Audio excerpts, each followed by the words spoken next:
আসসালামু আলাইকুম। আমি মোহাম্মদ শাকিল রহমান, প্রভাষক, হিসাব বিজ্ঞান বিভাগ, রঘুনাথ মোল্লারকাজ ডিগ্রি কলেজ। আজকে আমার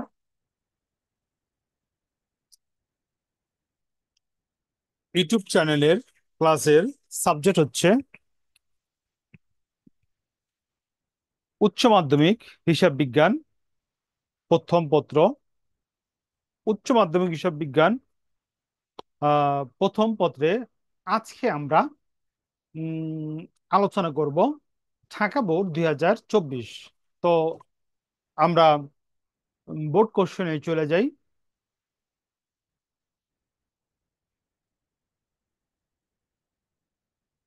হুম, ঢাকা বোর্ড 2024।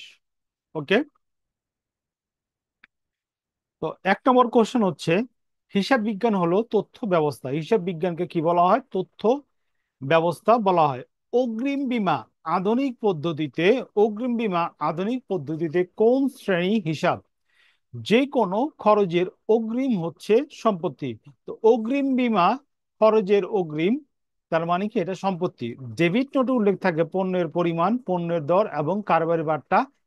এই তিনটা বিষয় কি থাকে? ডেবিট নোটে উল্লেখ থাকে। তো অ্যান্সার হলো গা গহন।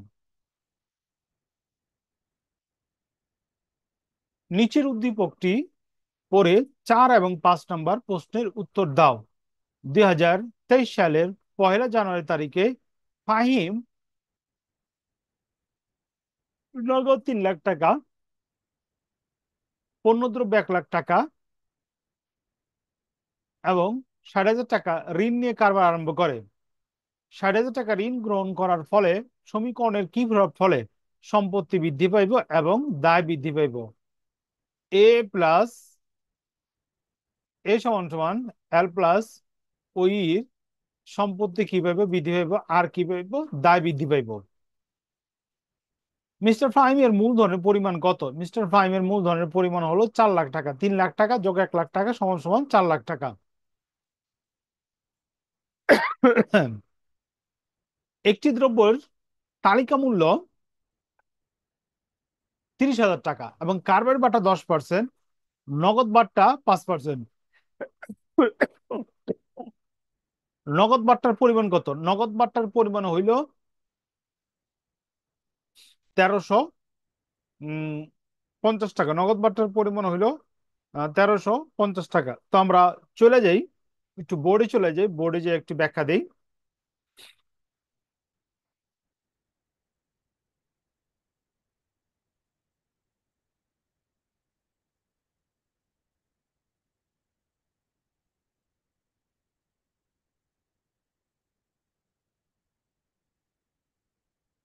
হুম।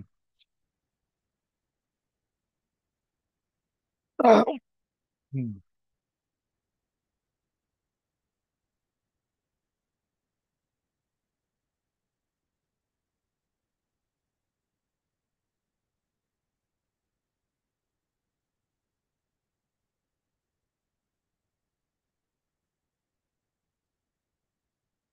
নগদ বাট্টার পরিমাণ,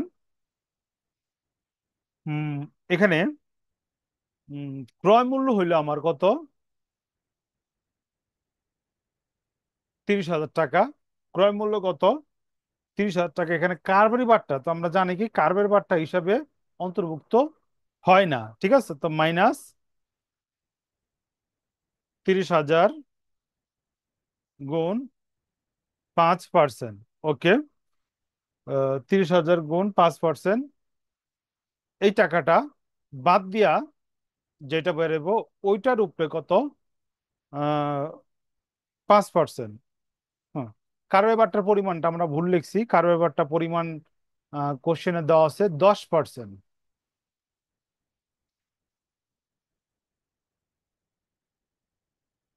10%। ওকে। যদি আমরা এখানে ক্যালকুলেশন করি, ক্যালকুলেশন করলে আমার বের হইতেছে কত?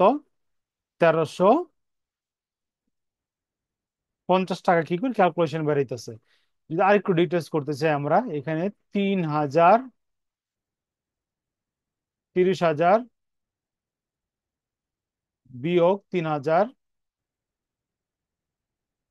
সেকেন্ড ব্র্যাকেট গুণ 5% সমান সমান 27,000 গুণ 5% সমান সমান 1350 টাকা, সমান সমান 1350 টাকা। ওকে, তো আমরা আবার কোশ্চেনে চলে যেতেছি, কোশ্চেনে চলে যাই।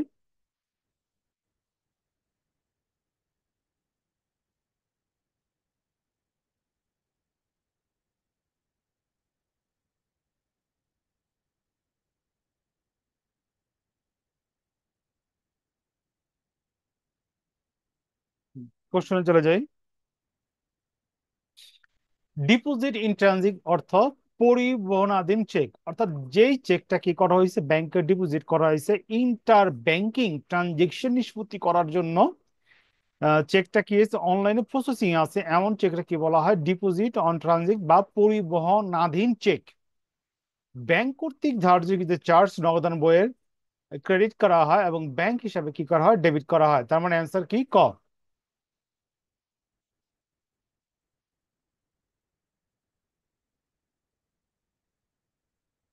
এনএফসি চেক হলো নন সাফিসিয়েন্ট ফান্ড। নন সাফিসিয়েন্ট ফান্ড বলতে বুঝাইতেছে ব্যাংকে যে আমানতকারী আছে, আমানতকারীর অ্যাকাউন্টে যদি পর্যাপ্ত পরিমাণ টাকা না থাকে, যদি আমানতকারী কি করে, চেক ইস্যু করে, তখন কি হয়, এনএফসি হয়, অর্থাৎ নন সাফিসিয়েন্ট ফান্ড দেখায়।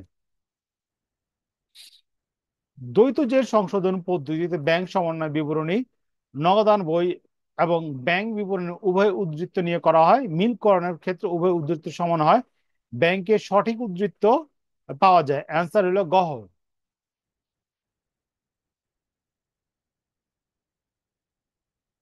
উদ্দীপকটি পড়ে 10 এবং 11 নম্বর প্রশ্নের উত্তর দাও। মেশিন সংস্থাপন ব্যয় 50,000 টাকা ভুলে মজুরি হিসেবে অন্তর্ভুক্ত আছে, এটা কোন ভুল, নীতিগত ভুল। উপযুক্ত ভুলের কারণে র মিল মিলে যাবে এবং সম্পত্তির পরিমাণ হ্রাস হবে, 1 এবং 2।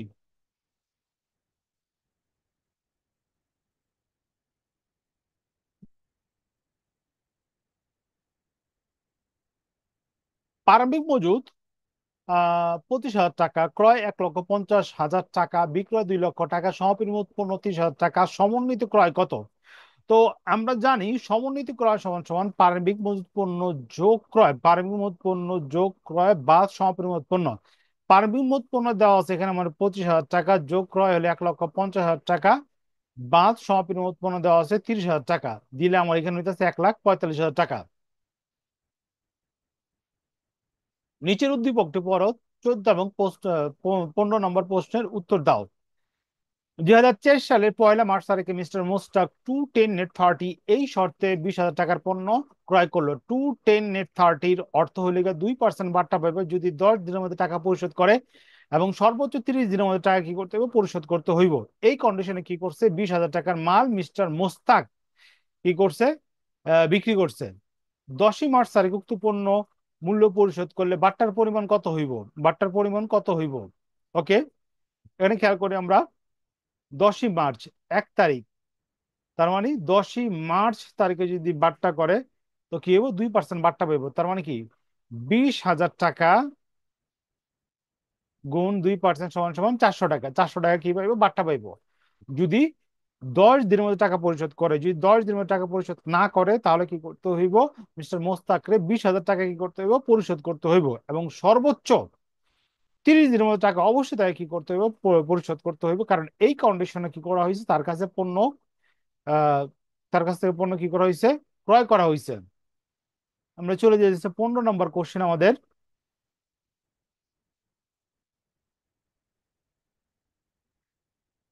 12 মার্চ তারিখে 5,000 টাকা পরিশোধ করলে কত টাকা পরিশোধ করতে হবে, 20,000 টাকা। কারণ 12ই মার্চ তারিখে যদি টাকা পরিশোধ করে, তো ডিসকাউন্টিং পিরিয়ডের মধ্যে যেহেতু টাকা পরিশোধ করেন নাই, সেহেতু কি করব, 2% যে ডিসকাউন্ট পাওয়ার কথা ছিল 10 তারিখে পরিশোধ করলে, এখানে ডিসকাউন্টের টাকাটা কি হইব না, পাবে না। তার মানে কি, 20,000 টাকা কি করতে হইব, তাকে পরিশোধ করতে হইব। সাধারণত ডেবিট উদ্ধৃতি প্রকাশ করে সম্পত্তি এবং ব্যয়, ডেবিট উদ্ধৃতি প্রকাশ করে সম্পত্তি ব্যয়, এবং অ্যান্সার হলো গ, হ, গ। নিচের কোনটি ব্যবসায় সম্পদ, মূলধন জাতীয় ব্যয়ের দ্বারা কি হয়, ব্যবসা সম্পত্তি প্রাপ্ত হয়। মূলধন জাতীয় ব্যয়ের দ্বারা কি হয়, ব্যবসা সম্পত্তি প্রাপ্তি হয়। চলিত বছরের বিনিয়োগের সুদ 500 টাকা এবং আরো পাওয়া গেল 500 টাকা, পাওনা রয়েছে আর কি, বকেয়া রয়েছে। বিনিয়োগ সুদের হার 10% হলে বিনিয়োগের টাকা কত? অর্থাৎ আমার বিনিয়োগের সুদ হইল গিয়া 5,500। বিনিয়োগের সুদ কত? 5,500। এইটা হইল গিয়ে আমার হুম, এইটা হইল গিয়ে আমার 10%। এইটা হইল গিয়ে আমার 10%। ওকে। তো আমি যদি 100% বাড়ি করতে চাই, 100% বাড়ি করলে হইতেছে আমার কত? 55,000 টাকা। অর্থাৎ বিনিয়োগের পরিমাণ হলো 55,000 টাকা। 55,000 টাকা 10% যদি আমি সরাসরি করি, আমার সুদ আসে কত? 5,500। আর্থিক বিবরণীতে সর্বজন গ্রাহক করার জন্য রচিত হয় গ্যাপ।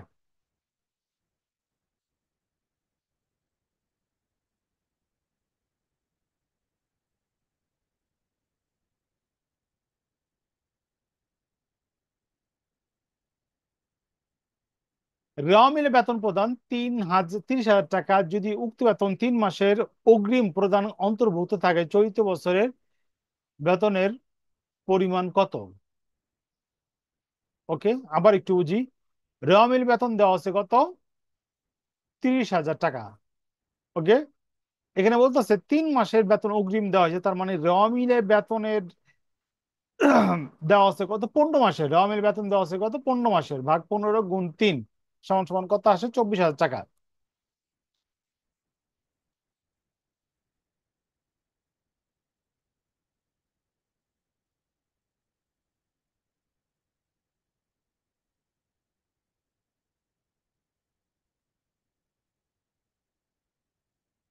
আচ্ছা। এখানে আরেকটু আমি ব্যাখ্যা দিই। ব্যাখ্যাটা হইবে এটা। এটা আমরা কি করবো? হুম তিন 30,000 টাকা থেকে 3 মাসেরটা বাদ দিলে আমার 1 মাসেরটা কি বেড়ে যাবে, কারণ যেহেতু এখানে কত দেওয়া আছে? 15,000 টাকা দেওয়া আছে। 30,000 টাকা দেওয়া আছে 15 মাসের জন্য, তার মানে 3 মাসেরটা যদি আমরা বের করে ফেলাই, তা আমার 1 বছরে কি হইতেছে? বেতনটা বের হয়ে যেতেছে। আচ্ছা, তারপর আমরা চলে যাই। জুবাই ট্রেডার্স একটি মেশিনের আয়ুষ্কাল 10 বছর, বার্ষিক অবচয় 2,000 টাকা এবং মেশিনের বর্তমান মূল্য 25,000 টাকা। মেশিনটির ক্রয় মূল্য কত? ওকে। তো বার্ষিক অবচয় 2,000 টাকা, আয়ুষ্কাল 10 বছর। উম, মেশিনটির ক্রয় মূল্য কত?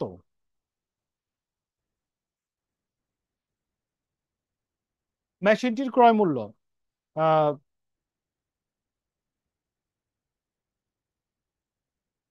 মেশিনটির ক্রয় মূল্য হইল গিয়া 2,25,000 টাকা। 20,000 টাকা কইরা 10 বছরে আমার এখানে আসতেছে অবচয় 2 লাখ। কত হইতেছে? 2 লাখ।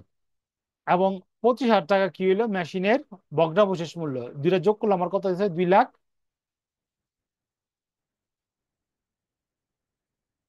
হম দুইটা যোগ করলে আমার হইতেছে 2,50,000 টাকা। 2,25,000 টাকা। ওকে।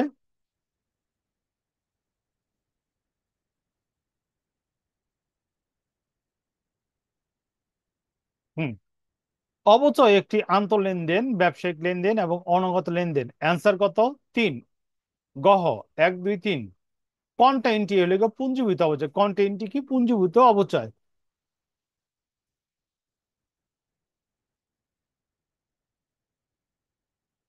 কোনটি অবচয়ের বাহ্যিক লক্ষণ? অপ্রচলন। কোনটি অবচয়ের বাহ্যিক লক্ষণ? অপ্রচলন। কোনটি অবচয়ের বাহ্যিক লক্ষণ? অপ্রচলন। নিচের কোনটি কাল্পনিক সম্পদ? অবলেখকের কমিশন কাল্পনিক সম্পদ। নিচের কোনটি কাল্পনিক সম্পদ? অবলেখকের কমিশন কাল্পনিক সম্পদ। রেওয়া ভ্যাট সহ ক্রয় দেওয়া আছে 1,71,000 টাকা, ক্রয় ফেরত দেওয়া আছে 20,000 টাকা। ক্রয় ভ্যাটের পরিমাণ কত? তার মানে 71,000 থেকে আমরা বিয়োগ দেবো 2,000 টাকা, গুণ এখানে দিতে হইব ভ্যাটের পরিমাণ শতকরা হার জানি আমরা কত? 15%, ভাগ 115 গুণ 15 দিলে আমার রেজাল্ট আসতেছে কত? 9,000 টাকা। রেজাল্ট আসে কত? 9,000 টাকা।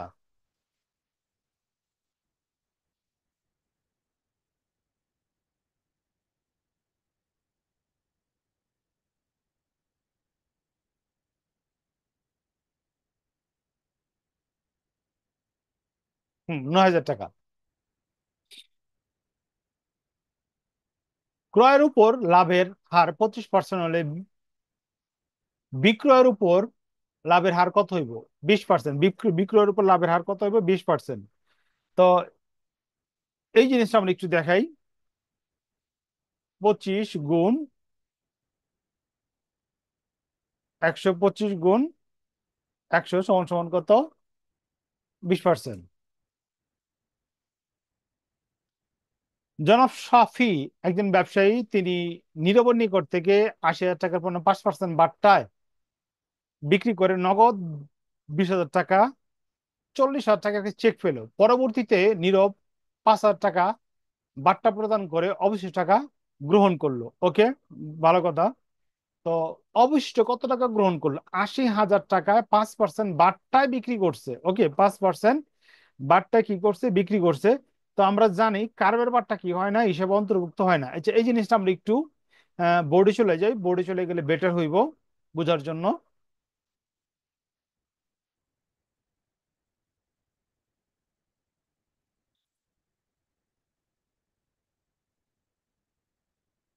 হুম,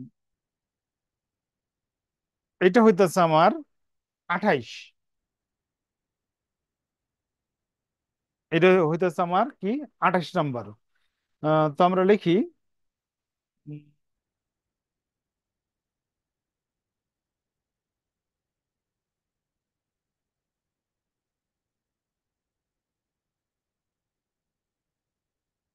হুম।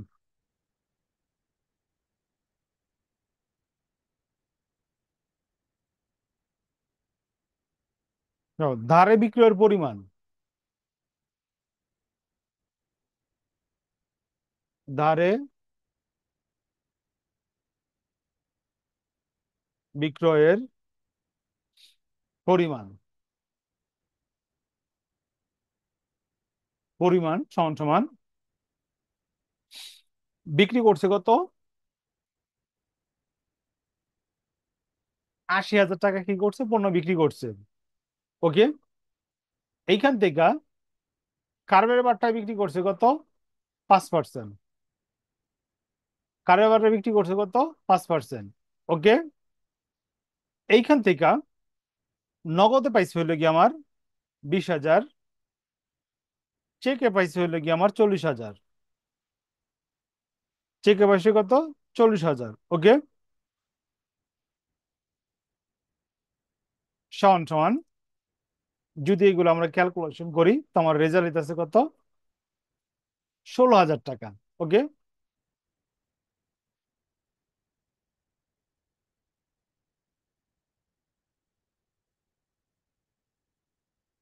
হুম, অ্যান্সার কত? 16,000 টাকা। 29 তারিখে বার্তা 29 তারিখে বার্তা প্রদান করার ফলে প্রতিষ্ঠানের আর্থিক অবস্থা বিভিন্ন কি হবে? সম্পত্তি হ্রাস হবে এবং ব্যয় বৃদ্ধি পাইব। নগদ টাকা, নগদ বৃদ্ধি পাইব 15,500 এবং মালিকানা সত্ত্ব হ্রাস পাইব 500। তো অ্যান্সার হলো গিয়া গ।